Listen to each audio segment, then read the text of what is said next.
And the Tory MP for Lichfield also said other countries regretted the loss of Britain because it acted as a counterweight to the federalist ambitions of France and Germany.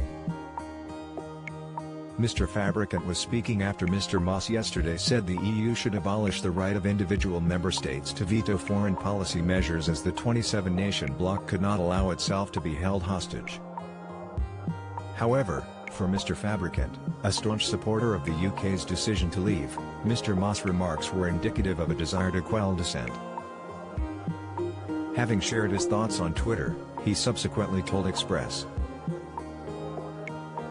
.uk, it looks as if we left the EU just in time. The few opportunities there were to veto the least palatable items of legislation might soon be gone as the EU inexorably trundles down the path towards federalism. Thank heavens we left. Mr. Fabricant also had some sympathy for countries which remained within the EU that could no longer rely on Britain to act as a bulwark against federalism. He said, I know there will be some countries in the EU who regret our leaving not because of the multi-billion-pound contribution we gave but because they believed we were a counterweight to the Franco-German lust for a single state in Europe. Speaking during a conference of Germany's ambassadors in Berlin, Mr. Moss said, we can't let ourselves be held hostage by the people who hobble European foreign policy with their vetoes. If you do that, then sooner or later you are risking the cohesion of Europe. The veto has to go, even if that means we can be outvoted.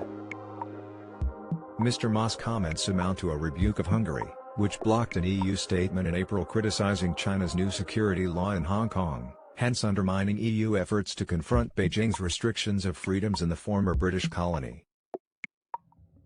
Brexit Live, EU's desperate power grab backfires, Live blog Galileo U-turn, EU could readmit UK after major investment, Insight sausage wars.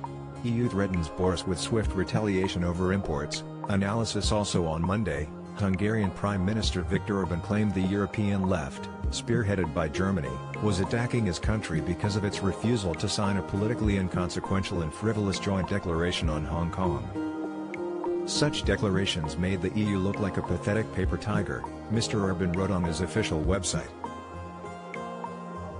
He added, there must be an end to the preoccupation in Brussels with concocting and flaunting declarations.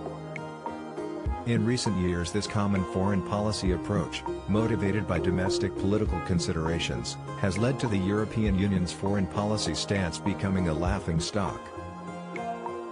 He said the EU's foreign policy should be decided by heads of states and governments instead of what he termed bureaucrats, citing the latest meeting of the European Council regarding Russia as a positive example. He explained, as far as Europe's policy on China is concerned, we believe that we must prevent the re-emergence of Cold War policies and culture in world politics. Last month, Budapest opted to refuse to ratify a new EU trade and development accord with African, Caribbean and Pacific countries. Hungary also declined support for an EU call for a ceasefire in violence between Israel and the Palestinians.